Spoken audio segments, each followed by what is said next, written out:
Assalamualaikum warahmatullahi wabarakatuh. Selamat berjumpa kembali dalam pelajaran fisika untuk kelas 10.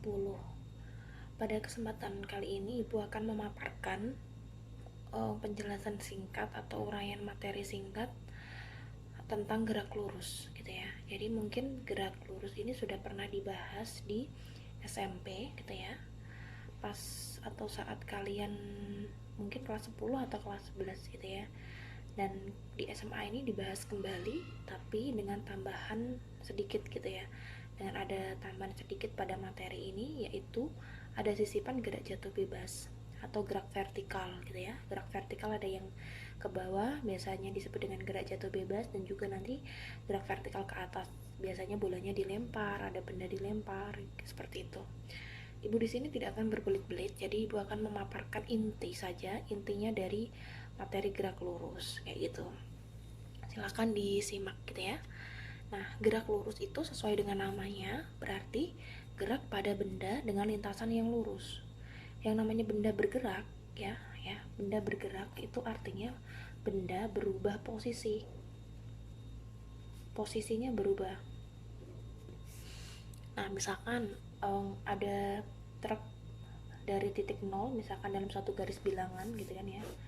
Di sini ya, misalkan di sini ada titik 0 dalam satu garis bilangan, di sini 1 2 3. Misalkan ada truk, Ibu gambarkan dengan kotakan saja gitu ya. Setelah itu dia bergerak ya, bergerak dan sampai di titik 3, di angka 3 ini. Ini dimisalkan saja. Ini artinya benda bergerak. Nah, berarti kalau dalam di sini materinya kok gerak lurus, artinya truk ini atau benda, suatu benda itu bergerak dengan lintasan yang lurus.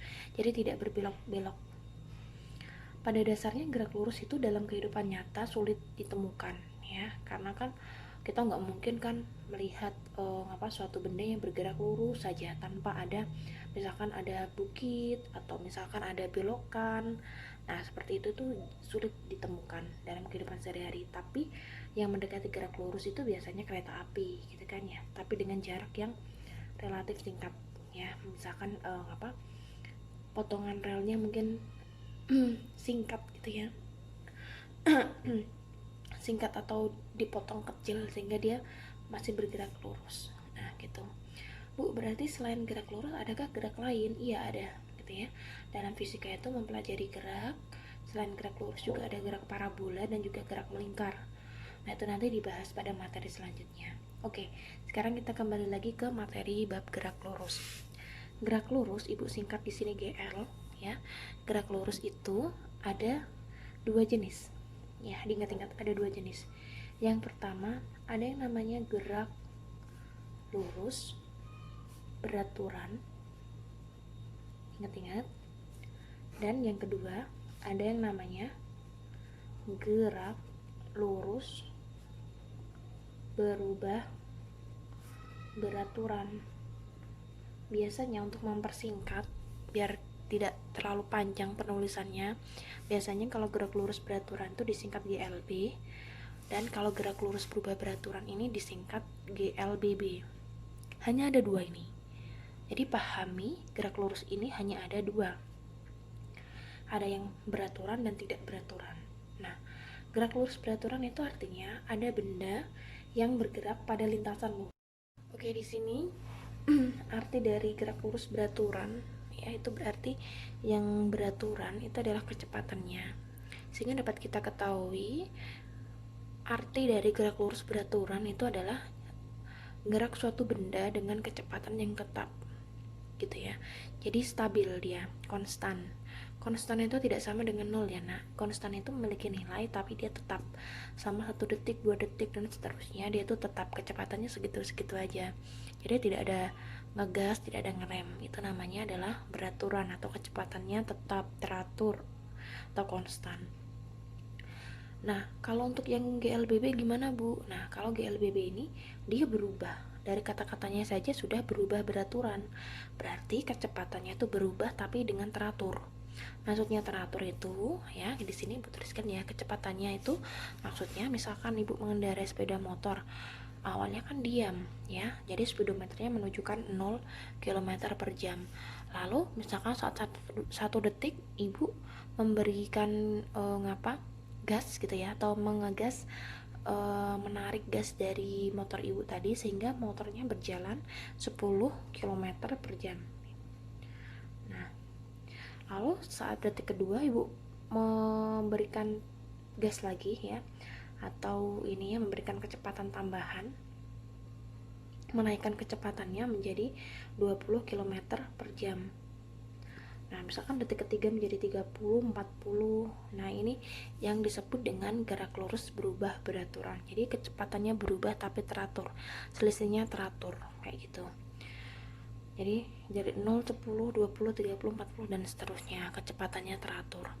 Nah, sebenarnya intinya hanya dua ini ya, gerak lurus itu intinya hanya dua ini, yaitu GLB dan GLBB. Tapi bagaimana kalian memaparkannya itu dengan maksudnya memaparkannya dengan gerak lurus ini dengan tepat. Kita harus melihat rumusnya, atau misalkan dalam suatu fisika itu biasanya itu ya, kebanyakan itu kan ada kayak perumusannya gimana bu, aplikasinya dalam soal bagaimana. Nah, itu kan kita dibantu dengan rumus. Kalau sudah tahu intinya dua ini, nah sekarang kalian harus mengetahui ciri selanjutnya dari gerak lurus beraturan dan gerak lurus berubah beraturan apabila diaplikasikan dalam suatu soal. Nah, kalau GLB itu dia memiliki rumus ya, dimana rumusnya itu karena kecepatannya stabil hanya memiliki rumus S sama dengan V dikali T. Nah, dimana S itu keterangannya, S itu adalah jarak, bisa dalam bentuk meter atau kilometer. Tapi kalau misalnya kita mematuhi aturan standar internasional, berarti satuan jarak itu adalah meter. Selanjutnya V ya, V di sini, V itu adalah kecepatan.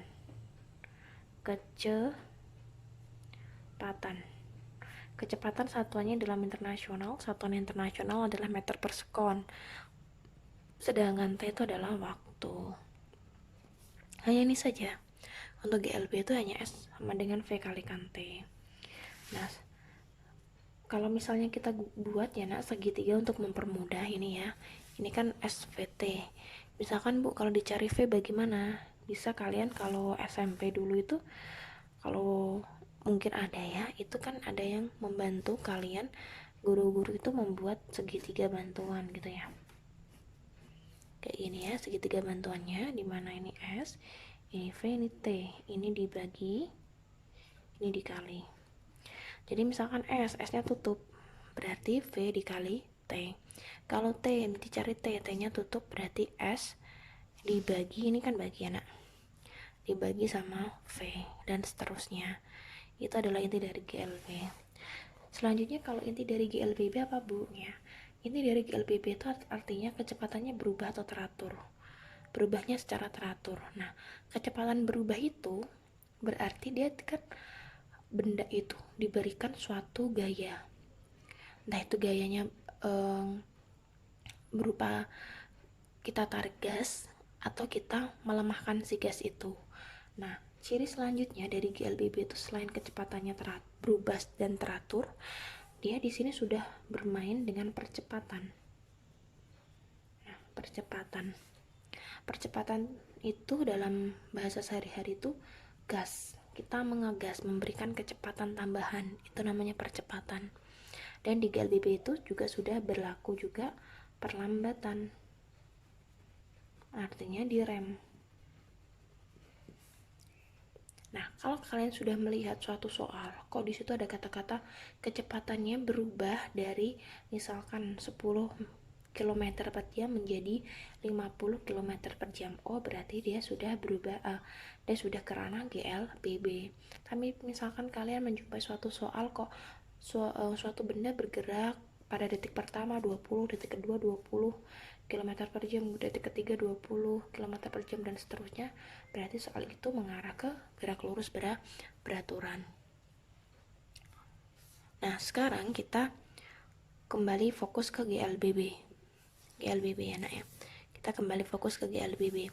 Nah, pada GLBB ini dia sudah bermain percepatan dan juga perlambatan. Ini sama-sama nanti ditulis simbolnya itu percepatan atau perlambatan disimbolkan dengan huruf A kecil dari kata-kata akselerasi, acceleration.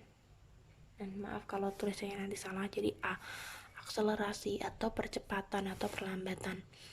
Tapi bedanya kalau dia misalkan nanti ada soal kok dia mintanya berubahnya tuh karena kecepatannya bertambah, maka nanti A-nya bernilai positif.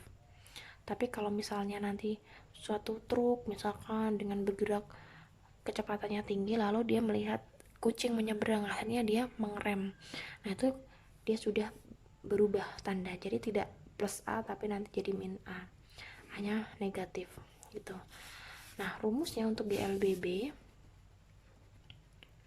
ada 3. Yang pertama ya, ini mungkin agak susah ya, jadi kalian harus memahami sebenarnya ada penurunan rumusnya. Nah, penurunan rumus, tapi karena ini basic ya, ini singkat aja, bisa kalian cari di sumber referensi lain. Jadi tinggal membuat di sini adalah intinya saja ya, intinya atau hasil jadinya.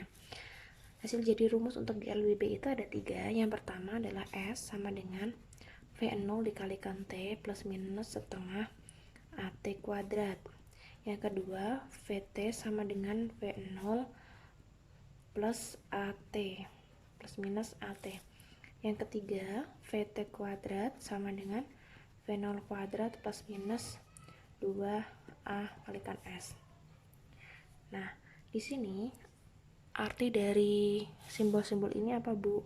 Jadi, S itu adalah jarak, satuan dalam internasionalnya meter, boleh juga nanti kilometer, tapi sebisa mungkin dijadikan ke satuan internasional ya, yaitu berupa meter.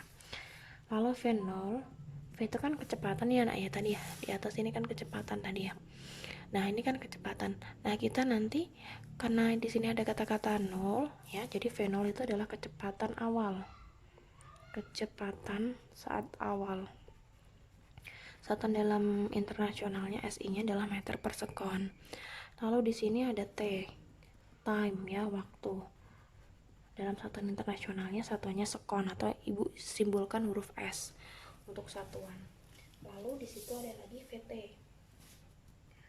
VT itu adalah kecepatan akhir meter per sekon. Dan di sini ada A itu adalah kalau A-nya positif A berarti namanya adalah percepatan atau digas. Tapi satuannya meter per sekon kuadrat. Nah, tidak meter per sekon, tapi meter per sekon kuadrat. Jadi kecepatan dan percepatan itu berbeda. Kalau misalnya A-nya negatif, jadi ini kan positif negatif. Nah, ini maksudnya nanti kita gunakan positif atau negatif bergantung soal. Kalau soalnya misalkan sebuah benda dipercepat, nah nanti gunakan positif A. Kalau misalkan sebuah truk memberikan pengereman itu ya, berarti nanti kita gunakan min A. Di sini kan ada A. Intinya kalau ada A, pasti depannya plus minus. Ini kan ada A plus minus, ada A plus minus, ada A plus minus untuk rumusnya gitu ya. Nah, yang untuk A-nya yang negatif itu adalah perlambatan atau biasa disebut dengan rem. Satuannya juga sama, meter per sekon kuadrat. Hanya ini saja ya. Jadi misalkan contoh soalnya itu seperti ini misalkan ya, untuk yang GLBB. Contoh, terdapat suatu benda atau mobil gitu ya. Sebuah mobil bergerak dengan kecepatan awal misalkan dia bergerak misalkan 20 meter per sekon gitu ya.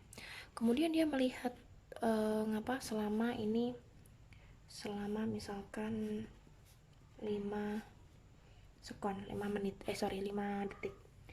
Apabila saat 5 detik ini tuh dia melihat melihat kucing gitu ya, sehingga dia mengerem mobil tadi dengan percepat atau perlambatan ya.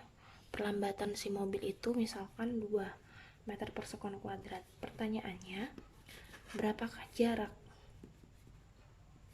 ya sehingga dia berhenti ya. Jadi ini sebuah mobil dengan kecepatan ini terus direm sampai dia berhenti, jadi kecepatan akhirnya 0 gitu kan ya. Tentukanlah berapa jarak yang diperlukan atau jarak motor tadi sebelum atau sehingga dia tidak menabrak kucing. Nah itu contoh soalnya seperti itu mah. Nah di sini maka kita harus mencari tahu simbol-simbol apa saja yang ada di soal. Nah berarti diketahui ya. Berarti kecepatan awal adalah V0. V0 ini titik 2 ya, tidak sama dengan titik 2.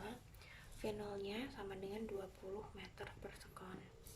Dengan waktu ya, dengan waktu 5 sekon. Tadi berkendara selama 5 detik.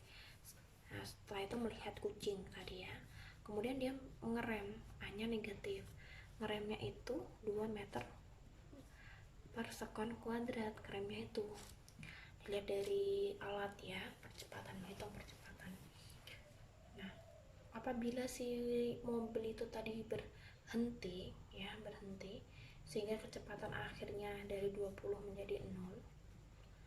Berapakah jaraknya? Yang ditanya adalah jarak S. Nah, jadi misalkan kalau digambar seperti ini, ada mobil, ya, kecil saja. Ada mobil dia bergerak selama 5 detik dengan kecepatannya tadi 20. Nah, kemudian dia melihat seekor kucing, gitu kan ya, misalkan di posisi ini. Ini ya. Dia bergerak ke sini. Nah, sehingga dia benar-benar berhenti dari 20, dia menjadi VT-nya 0. Jaraknya ini berapa? Yang dibutuhkan agar si mobil ini dapat berhenti total, kemudian tidak menabrak si kucing itu. Nah, kalau misalkan ada pertanyaan seperti ini, kita kembali lagi ke rumusnya. Rumus di sini ada 3 ini. Ini rumus ajaib nih ya. Nah ini, kita gunakan rumus ke yang keberapa ya Bu? Kalau ada V0, ada T, ada A, ada VT yang dicari S. Nah, berarti kita bisa saja menggunakan rumus yang ini ya, nomor 1 ya, karena semuanya ada. Berarti jawab ya. Berarti S sama dengan V0 dikalikan dengan T, karena ini tadi kan diperlambat ya, berarti min setengah AT kuadrat. V0 nya tadi 20, time nya bergerak selama 5 detik, min setengah dikalikan perlambatannya tadi adalah 2 dikali waktunya 5 kuadrat, ini coret ya, berarti 100 min 25, berarti jaraknya itu adalah 75 meter. Nah seperti itu. Ini adalah salah satu contoh soal dari GLBB. Nah apabila kita membahas lagi, ini kan soal tadi itu, materi tadi itu sebenarnya sudah pernah kalian pelajari di SMP. Nah di SMA itu ada tambahannya nak, ada tambahan untuk GLBB. Nah GLBB itu di SMA ini ditambah dengan gerak vertikal gitu ya, tambahan untuk GLBB. Jadi yang pertama itu adalah, jadi tambahan GLBB itu adalah ada yang namanya gerak vertikal. Kalau tadi kan mobil bergerak, truk bergerak, sepeda bergerak, itu kan horizontal gitu kan ya, pada sumbu X. Nah untuk GLBB SMA ini ditambah ada gerak vertikal. Gerak vertikal itu berarti ke atas atau ke bawah. Contohnya gini, ibu melempar misalkan bola, ini ada gedung gitu ya, ada gedung. Nah misalkan ini ibu di sini melempar bola dari ketinggian gedung itu misalkan dengan tinggi 20 meter ya, misalkan gitu. Ini ketinggiannya 20 meter. Nah, soal seperti ini ya, kasus seperti ini itu masuk ke gerak vertikal. Jadi melempar bola ke bawah atau menjatuhkan bola ke bawah, atau bahkan sebaliknya, ibu melempar bola dari bawah ke atas. Nah, itu termasuk dalam gerak vertikal. Nah, gerak vertikal itu ya ada dua arah kan, berarti gerak vertikal ke bawah atau singkatannya adalah gerak jatuh bebas. Ya, dia jatuh bebas atau biasanya disebut dengan GJB, gerak jatuh bebas.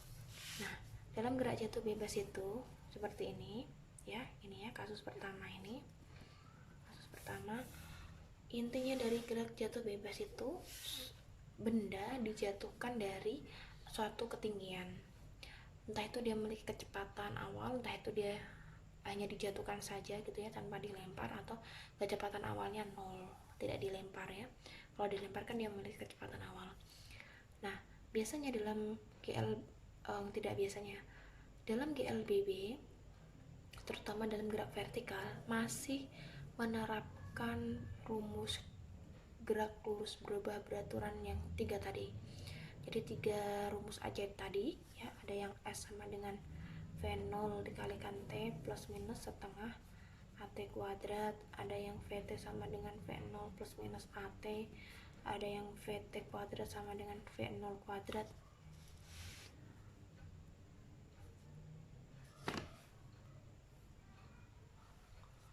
Plus minus 2AS. Nah, ini masih berlaku. Bedanya kalau tadi kan digunakan A positif itu ketika dia digas, bendanya digas nih. Yang min itu berarti ketika bendanya direm. Nah, tapi kalau untuk yang gerak vertikal ini, gerak jatuh bebas ya, berarti kan bendanya jatuh ke bawah gitu kan ya. Ingat ya, di bawah kita kan memiliki bumi. Kita memiliki bumi yang dimana bumi itu memiliki gravitasi.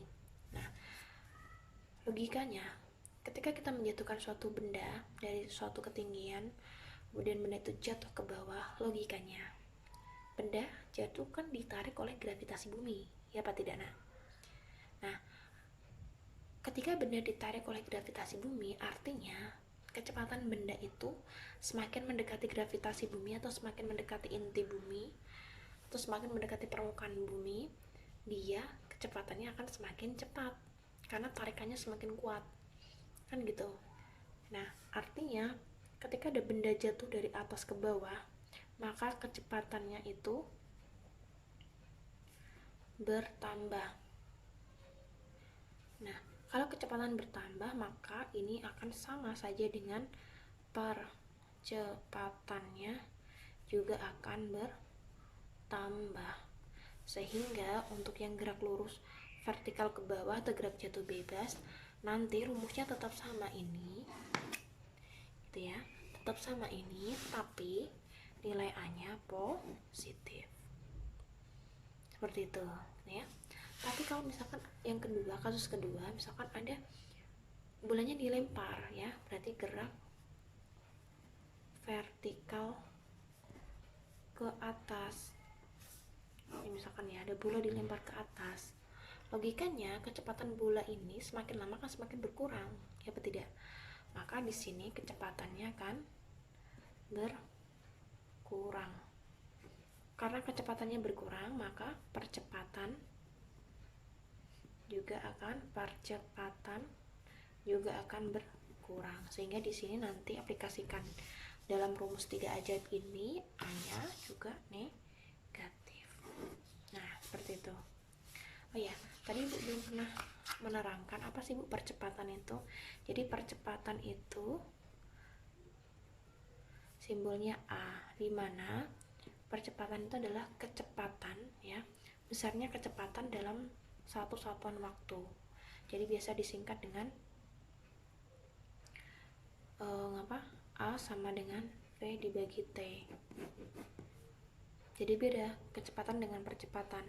Kalau kecepatan itu jarak dibagi waktu, tapi kalau percepatan itu adalah kecepatannya itu dibagi lagi sama waktu, jadi 2 kali ya. Kalau percepatan tuh bagi waktunya 2 kali, tapi kalau kecepatan bagi waktunya hanya sekali, seperti itu. Contohnya ya nak,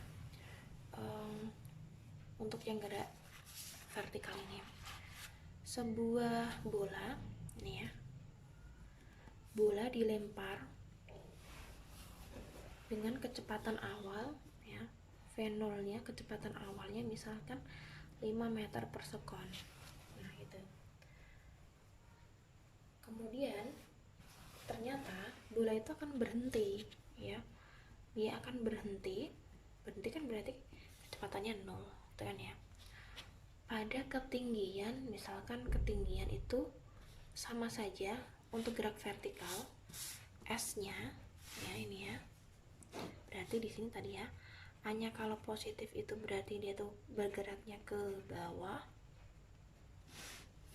kalau A-nya negatif itu gerak bendanya ke atas.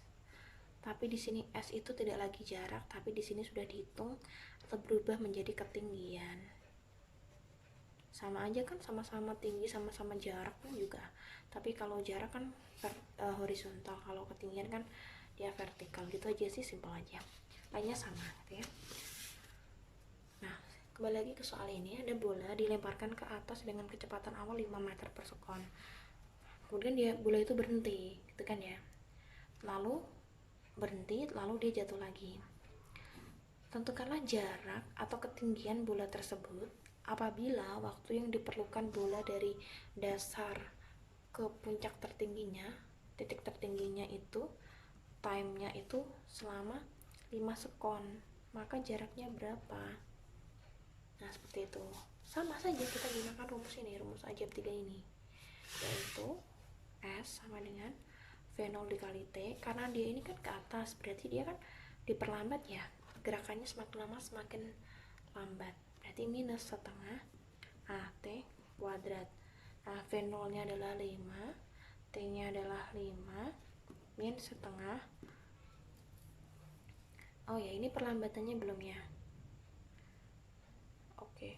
Atau misalkan gini, pada jarak ini misalkan diketahui ya, ketinggiannya itu misalkan 10 meter, malah yang ditanya itu adalah berapa perlambatan yang dihasilkan, yang dikeluarkan oleh benda tadi. Nah berarti misalkan ini S nya 10 meter, nah berarti ini 10 dikalikan perlambatannya, berarti A dikali T nya adalah 5 kuadrat, berarti 10 sama dengan 25 min setengah dikali A dikali 25, gini ya nak ya, berarti 10 sama dengan 25 min, ini berarti 12,5 kali A. Nah sekarang pindah ruas ke sini ya, berarti 10 ini kan positif, pindah ruas ke kiri berarti jadi negatif 25 sama dengan min 12,5, oh ini min ya, dikalikan A, sampingnya sini berarti minus berapa ini, 15 sama dengan minus 12,5 dikali A, ini minus bisa kita coret, berarti 15 sama dengan 12,5 kali A, maka A nya adalah 15 dibagi 12,5, maka A nya sekitar 1, sekian meter per sekon kuadrat. Nah ini adalah perlambatan gitu ya. Nah itu adalah salah satu contoh materi GLB dan juga GLBB berdasarkan aplikasinya dan juga contoh soalnya. Terima kasih. Apabila ada yang masih belum paham, silahkan cari sumber referensi lain untuk mendukung belajar kalian. Bu akhiri, Assalamualaikum warahmatullahi wabarakatuh.